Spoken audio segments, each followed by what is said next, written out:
Now we'll talk of solution of linear equations. इसमें हमारे पास दो मेथड्स हैं. एक मेथड है थ्रू मैट्रिसेस और एक मेथड है थ्रू डिटर्मिनेंट्स. जो मैट्रिसेस से मेथड है सॉल्विंग ऑफ लीनियर इक्वेशन, उससे हम कहते हैं मार्टिन्स रूल, और जो डिटर्मिनेंट से मेथड है उसे हम कहते हैं क्रैमर्स रूल. दोनों मेथड से हम लीनियर इक्वेशन सॉल्व कर सकते हैं.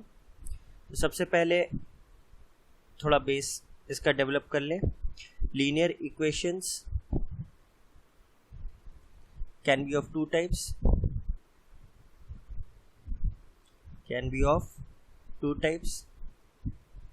That is in two variables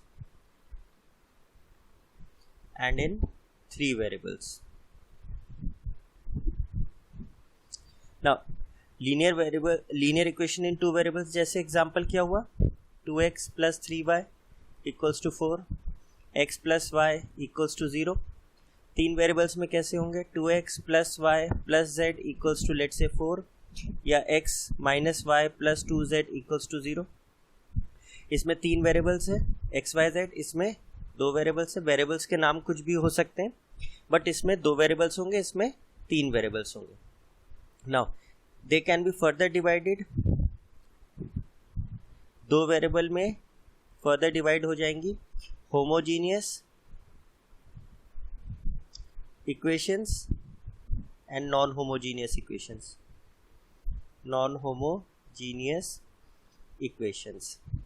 यहाँ भी ये भी दो तरीके से डिवाइड हो जाएंगी, homogeneous equations and non-homogeneous equations.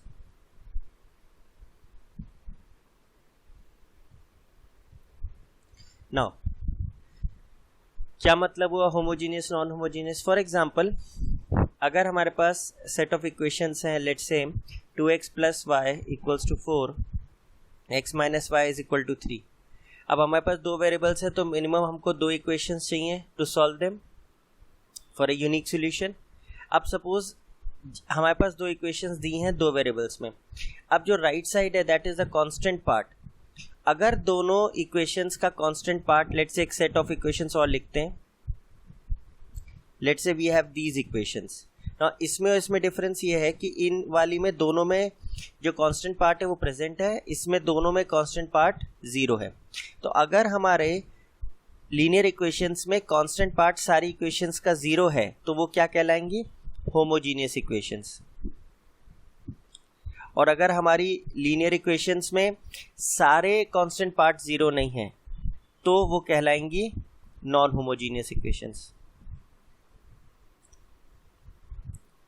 And same is the logic for linear equations three variable. Let's say x plus Y plus Z is equal to 0, 2x minus Y plus Z equals to 0, x plus 2y minus 3z equals 0. अब हम इन्हें simultaneously solve करना है.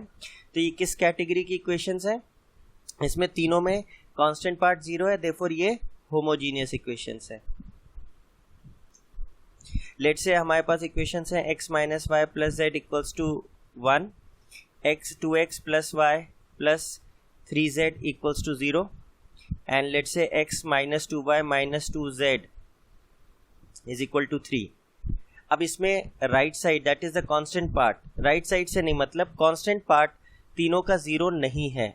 तो ये हमारी कौन सी टाइप की इक्वेशंस है, non homogeneous equations. Non homogeneous equations. तो सबसे पहले हम देखते हैं हमारी लीनियर इक्वेशंस दो वेरिएबल में है या तीन वेरिएबल में. उसके बाद हम देखते हैं कि हमारी जो लीनियर इक्वेशंस दो वेरिएबल में है तो क्या उनके सारे कांस्टेंट पार्ट जीरो हैं या जीरो नहीं है. अगर सारे कांस्टेंट पार्ट जीरो हैं तो वो क्या है, होमोजीनियस इक्वेशन है. अगर सारे कांस्टेंट पार्ट जीरो नहीं है तो वो क्या है, नॉन होमोजीनियस इक्वेशंस. सिमिलरली तीन वेरिएबल्स में अगर सारे कांस्टेंट पार्ट उसके जीरो हैं तो वो homogeneous linear equation in three variables है. और अगर उसके सारे कांस्टेंट पार्ट जीरो नहीं है तो वो लीनियर इक्वेशन है non homogeneous type in 3 variables. तो फॉर एग्जांपल अगर हम x plus Y plus Z is equal to 0, 2x minus Y plus Z equals to 3 and x plus Y minus 3z is equal to 2 ऐसे लिखते हैं, तो ये क्या है? ये हमारी कहलाएंगी लीनियर इक्वेशंस इन, या rather non homogeneous linear equations in 3 variables. ऐसे ही अगर हम लिखें x plus Y equals to 0, 2x minus y equals to 0, तो ये क्या कहलाएंगी? Homogeneous linear equations in 2 variables. अगर हम लिख दें x plus Y equals to 3, x minus y equals to 0, तो ये क्या होंगी? Non homogeneous linear equations in 2 variables. और लास्ट केस क्या है? अगर हम कह दें x plus Y plus Z is 0, 2x minus Y plus Z equals to 0, x plus 2y minus 3z is 0, तो ये क्या कहलाएंगी? होमोजीनियस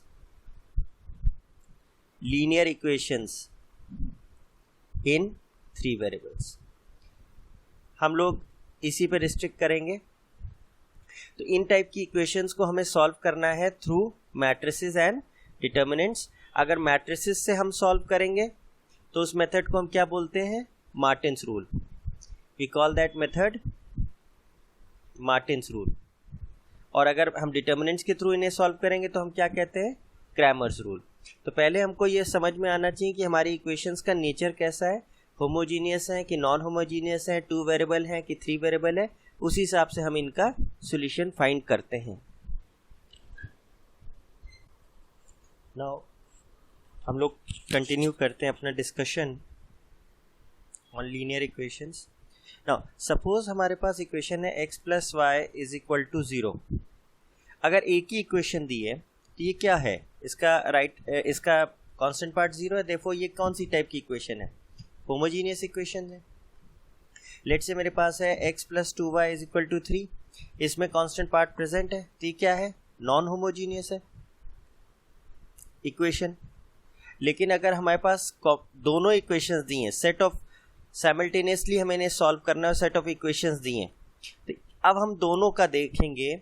और इसमें हम देख रहे हैं कि इसमें कांस्टेंट पार्ट 0 है, इसमें कांस्टेंट पार्ट प्रेजेंट है। तो अगर दोनों को मिला के देखेंगे तो ये क्या हो गई? नॉन होमोजीनियस इक्वेशंस हो गई। क्यों? क्योंकि नॉन होमोजीनियस इक्वेशन में सारे कांस्टेंट पार्ट 0 नहीं होने चाहिए। फॉर एग्जांपल अगर अब हम लिखें x plus Y equals to 0 and फिर एक लिखें 2x माइनस वाई इक्वल्स 0, तो अब ये सेट ऑफ इक्वेशंस है। एक इक्वेशन में तो हम देख चुके कि अगर कांस्टेंट पार्ट 0 है तो होमोजीनियस, कांस्टेंट पार्ट 0 नहीं है तो नॉन होमोजीनियस। लेकिन अगर कॉम्बिनेशन देखेंगे तो फिर हमको सारे कांस्टेंट पार्ट्स देखने पड़ेंगे। अब यहाँ पे सारे कांस्टेंट पार्ट 0 नहीं थे तो फिर ये नॉन होमोजीनियस, लेकिन यहाँ सारे कांस्टेंट पार्ट 0 हैं तो फिर ये क्या है? होमोजीनियस इक्वेशंस है। ऐसे ही हम लोग 3 वेरिएबल्स में चेक कर सकते हैं। अगर हमें सेट ऑफ इक्वेशंस दिया है तो फिर हम सबके कांस्टेंट पार्ट मिला के देखेंगे कि वो सारे 0 हैं या सारे 0 नहीं हैं। अगर सारे 0 हैं कांस्टेंट पार्ट्स तो वो होमोजीनियस सेट ऑफ इक्वेशंस है, और अगर सारे कांस्टेंट पार्ट 0 नहीं है तो वो non homogeneous set of equations है। तो बेसिकली हम लोग को साइमल्टेनियस इक्वेशंस सॉल्व करनी है। Simultaneous equations linear equations solve करनी है। उनमें हमने देखा कि होमोजीनियस हो सकती हैं और नॉन होमोजीनियस हो सकती हैं।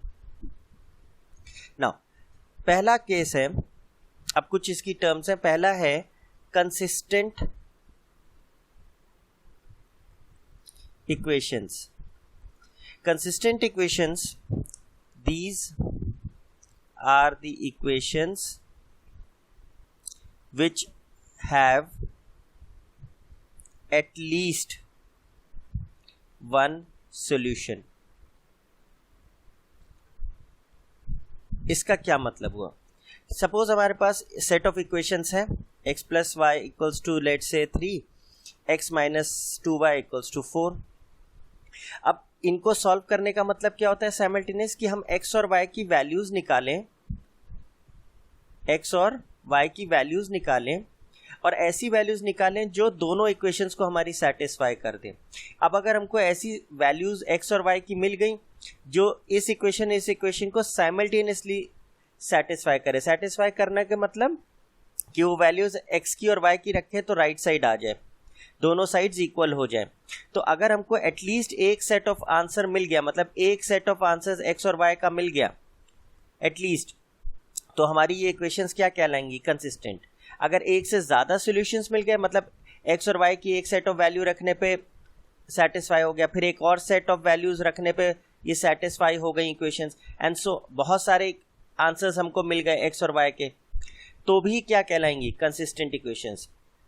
एटलीस्ट का मतलब एटलीस्ट एक सेट ऑफ आंसर्स वेरिएबल्स का मिलना चाहिए. अगर 3 वेरिएबल्स में है let's say x plus Y plus Z equals to 2, x minus Y plus Z is equal to 1, minus X plus Y plus Z equals to let's say 0. अब इन equations में हम क्या निकालना चाहते हैं, एक्स वाई जेड की values, और ऐसी एक्स वाई जेड निकालना चाहते हैं कि वो वैल्यू इसमें रखें तो इसे भी सेटिस्फाई करे, इसमें रखें तो इसे भी सेटिस्फाई करे, इसमें रखें तो इसे भी सेटिस्फाई करे. तो एटलीस्ट अगर एक सेट ऑफ वैल्यूज मिल गया, मतलब एक्स वाई जेड की एक सेट ऑफ वैल्यूज हमको मिल गई, तो ये इक्वेशंस क्या कहलाएंगी, कंसिस्टेंट. अगर एक से ज़्यादा सेट ऑफ सॉल्यूशंस मिल गए तो भी ये क्या कहलाएंगी, कंसिस्टेंट इक्वेशंस. तो एटलीस्ट हमको एक सोल्यूशन तो मिलना ही चाहिए हमारी सेट ऑफ इक्वेशंस का for the equations to be called consistent equations. Second है इनकंसिस्टेंट.